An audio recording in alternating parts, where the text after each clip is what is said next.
Guys আমরা এখন চিংড়ি মাছের মালাইকারি দিয়ে ভাত খাবো।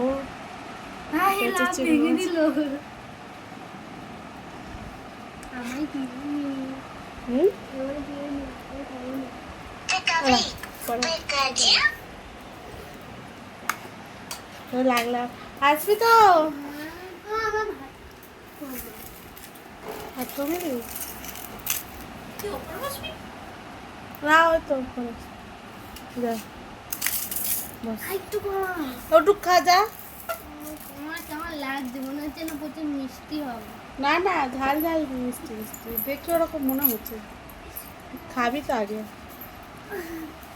খাবো তো খা তারপরে খেয়ে বল কেমন হয়েছে। না ওইসব রিয়াকশন আমার হ্যাঁ হ্যাঁ হ্যাঁ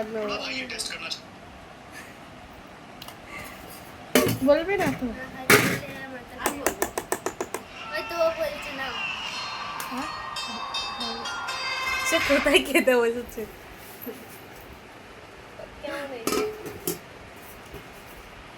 খুব সুন্দর হয়েছে গাইস, দারুণ হয়েছে।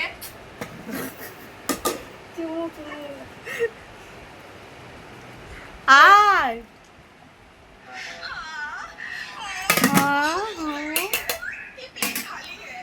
এখন আমরা খাচ্ছি, খেতে বসেছি।